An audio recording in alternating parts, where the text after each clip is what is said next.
The Justin Robert Young program brought to you as always by everybody who supports us at payjurydaily.com. Again, payjurydaily.com. That is where, you can support the show. Hey, look, thank you to everybody who supported us last month. I think we are on the uptick again on the patrons. It's about time that we start asking one very big question. What do you guys want more? Do you want different kinds of episodes? Do you want an extra episode on Friday? Do you want longer episodes? Well, it's up to you. Head on over to payjurydaily.com. If you're already a patron, then go ahead and message me. If not, you can go ahead and send me an email, jurydaily@gmail.com. We can figure it out. It's about time for us to give you what you want and what you need. All right, enough of talking about how we support the show. What do you say we just do the damn thing?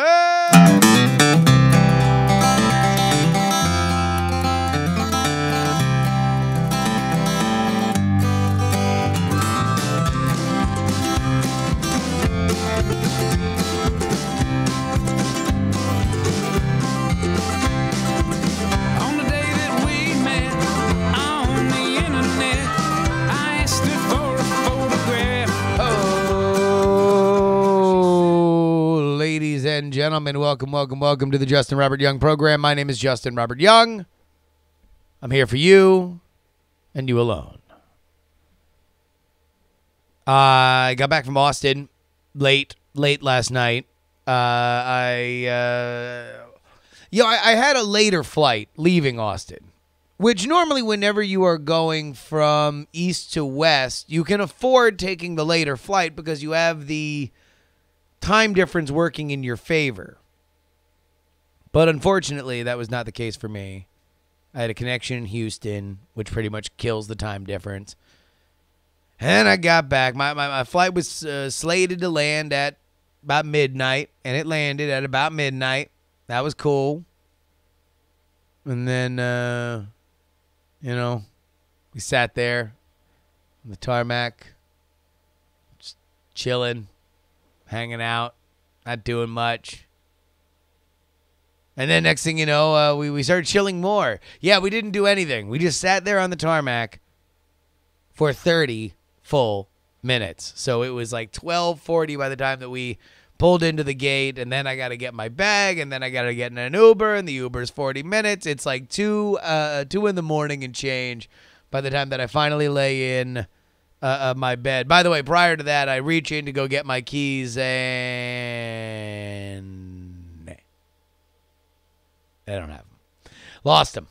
Lost my keys in Austin, which Andrew Maid pointed out to me today is a country song yet written. Lost my keys in Austin. It's got to be a fun one, right? Like if you lost your keys in Austin, maybe you had too good of a time. And maybe I did. It was an amazing week. Thank you guys for giving me my birthday off. Was very, very appreciative for you guys to allow me to not do a show on my birthday. But I tried to do some special ones with Brian Brushwood and Tom Merritt. Thank you to those guys. Apologies for the weird audio quality in the Brian Brushwood one. For whatever reason, his mic, we made the mistake of just not both recording on the same kind of equipment. He had a mic that he sent me, and the audio was just way mismatched. And so even just trying to lay them over top of each other didn't wind up working. But thank you. That was super fun. Now let's talk about a radical proposal that I have. I have a radical proposal. It involves education. And I'm going to lay out what it is today, and I'm going to explain it tomorrow. But for now, I'm just going to explain the problems that I'm looking to solve. Now, I'm not saying I'm running for president. I'm not running for president, nor am I running for governor, nor am I running for any kind of statewide representative. I am only saying that I hope that people begin to move forward with this idea. I am trying to introduce this idea into the national discourse because I believe it solves many of the fundamental problems that we have going on in our country right now.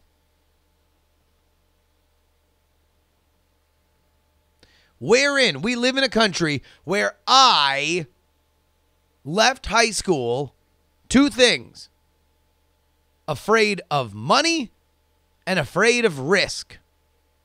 Afraid of money and afraid of risk. I think that I speak for a lot of people here. You're uncomfortable checking your bank account. You're uncomfortable thinking about whether or not you want to spend X amount of money. And even if you are in situations where all available evidence seems to spell out that if you take one little financial risk, it will pay off for you in the long run, I have very rarely made that decision. I've screwed around and not paid bills on time. I've had to pay interest. I have been taxed for my indecision. I have been taxed for my fear.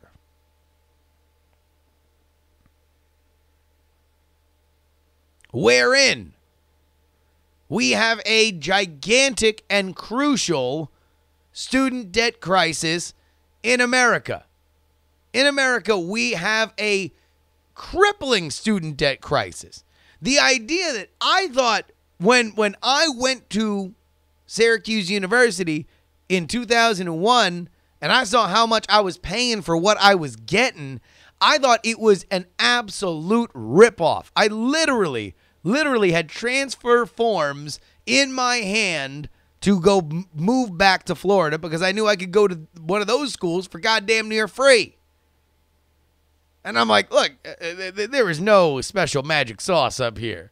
Spoiler alert, I started taking these classes, and it wasn't like, I guess in my head, I thought I was going to some elite academy. I was going to, the fucking Xavier School for Gifted Youngsters. That was upstate, too. But no, it was exorbitant. I left school at tens of thousands of dollars in debt. And guess what? It's only gotten more expensive. It's not like those prices stayed the same, at which point I would still think they were ridiculous, and they certainly have not dropped. No, not only have the prices gotten higher, but also the financial responsibility that the university puts on its students has gotten greater. They force them to stay more years in on-campus housing. They force them to buy more things directly from the university. It is an absolute soaking. The state of higher education in America is an absolute ripoff. It is a sham. It is a hoax. It is a shokes. Wherein understanding how a business runs provides job security and wisdom no matter what field you are going into. And by that I mean whether or not you are going into the public sector, whether or not you are going into the nonprofit sector, or whether or not you are going to indeed work for a company that tries to derive a profit. And in America, that is many of the people that work and vote in this country.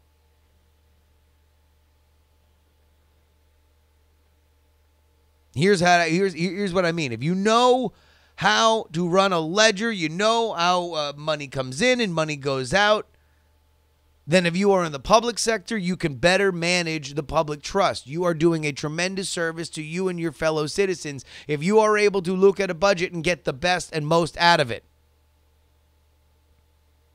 If you are in a non-for-profit, then you are literally, your job is on you are one of the cogs in this machine. I go out to people, I ask them for money for a very good cause, and then somebody in the middle of that machine makes sure that that money does indeed go to the cause that it is supposed to go to, and that you save every thin dime that you can to make sure that the most good gets done. These are all major problems that I see in America. These are all major problems that I believe can be fixed, can be helped, can be worked on by one radical educational proposal that I would like to put out to you guys simply today, and I will explain further tomorrow. And it is this: all juniors in high school don't have to go to school. Yep. You guys see it yet? Do you see it yet? You finish your sophomore year of high school, you no longer have to go to school. That's what we're telling all these kids. All right? Now, there's a few caveats. All right? They don't have to go to school because as they transition out of their sophomore year, they have to submit a plan for a business. Now, this business can be big, can be small. Yeah, all these guidance counselors, you got over there, these fucking jokers, right? Yeah, these jokers are going to tell you, oh, you should do this, you should do that. How about this? We have the people that would be doing guidance counseling. You have people say, all right, well, hey, what are you interested in? What does your dad do? What do you like to do? All right, we'll put together a manageable business plan. As long as by the end of your sophomore year, you can put together a manageable business plan, you then get your junior year off. If, and I mean if, you can keep that business afloat. Now, that's it. This is not a way for them to make money. This is not not a way for them to do anything else other than understanding what happens when money comes in and money comes out. And imagine that you are a government. Imagine that you are a nonprofit. In fact, if you can make yourself a nonprofit or you can strike up a private-public partnership with the government, you can indeed do just that. Give junior year off. I will give you all the details on why I think this is the radical proposal that will indeed save this nation tomorrow. But first,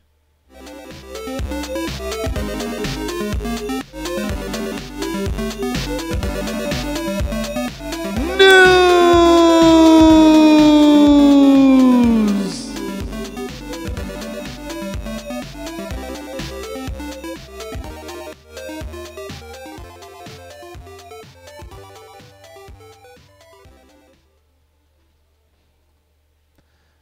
Man, I'm already seeing.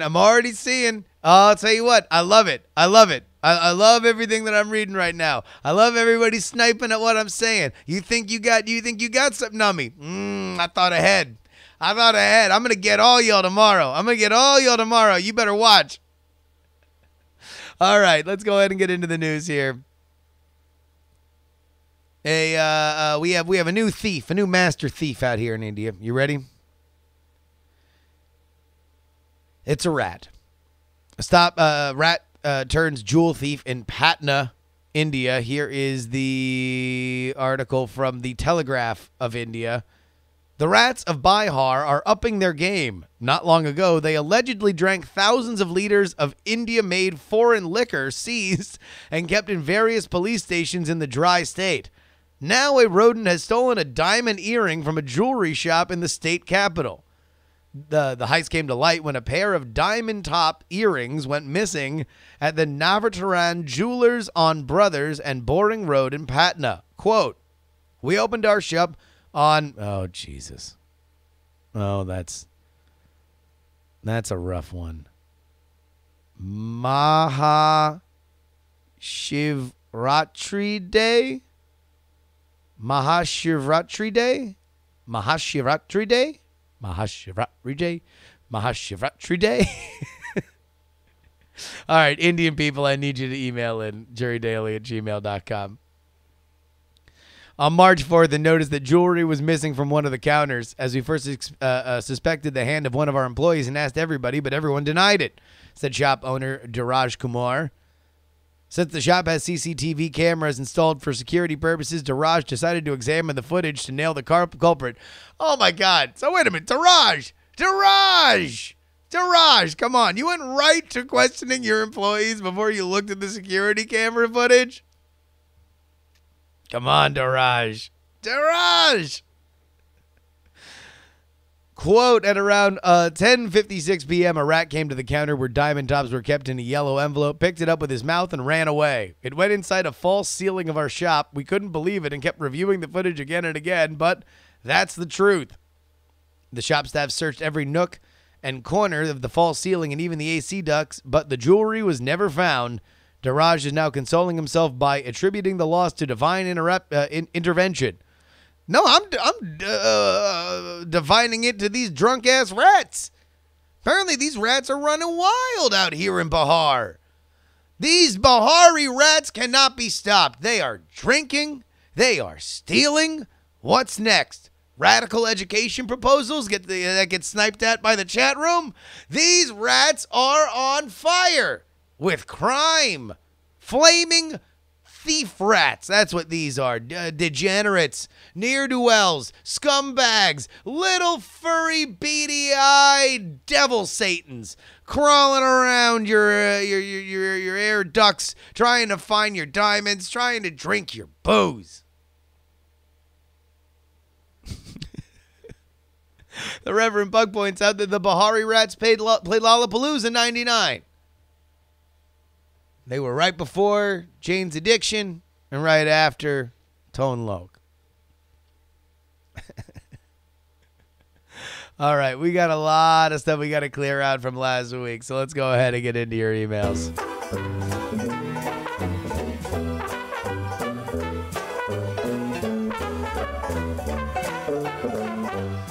Emails.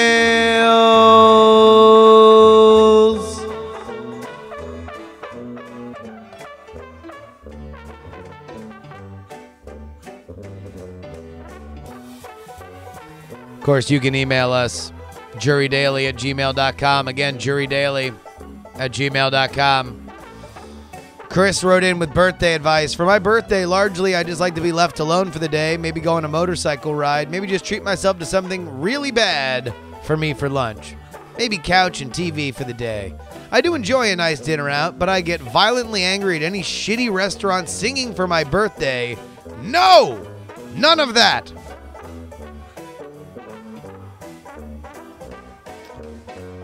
Anonymous writes, it's the little things in life that I cherish each year on my birthday. Maybe I find a diner for a free breakfast. Maybe it's a small sundae at dinner. But since I've been married for over a decade now, it's the birthday blowjobs that take the place of a trip to Chuck E. Cheese. I repeat, it's the birthday blowjobs that take the place of a trip to Chuck E. Cheese. Very, very odd replacement, I add editorially, but we continue. Not only do I get to enjoy the perk once a year, it's like a Bloody Mary at the airport before a vacation. You can get the drink at any time you want, but there's something special about the setting. Stuart writes, I celebrate my birthday every year because I was nearly crippled or killed just before my 21st birthday.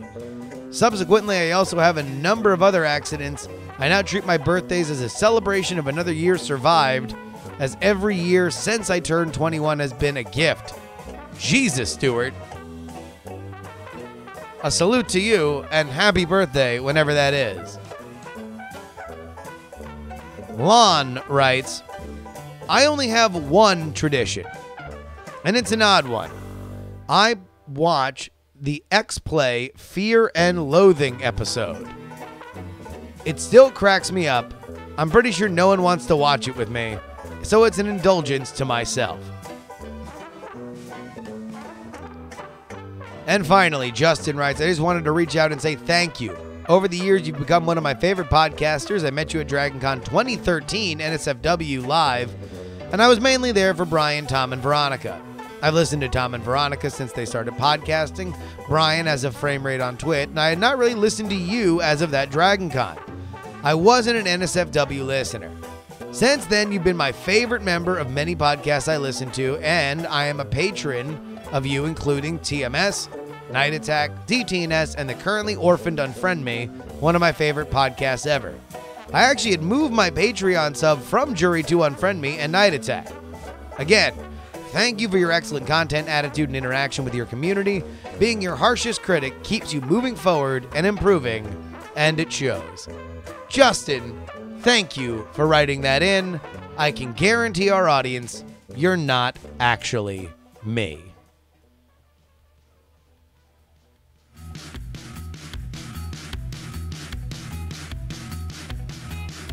I want to go ahead and thank our producers.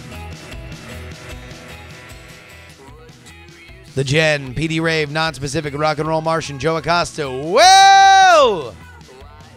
James, the OG Brito, whoa! And Matthew B. You can go ahead and email me, jurydaily@gmail.com, Twitter and Instagram and Snapchat @JustinRYoung, and you can join our Discord at bit.ly/jurydiscord. All right, folks, back in the studio. We are ready to rock. I will have any questions you have on any criticisms you have about my education proposal, go ahead and send them in. I'm going to answer every single one of them. JuRYdaily@gmail.com. Until next time, please give a round of applause for Mr. Wacky. But more importantly, please don't die!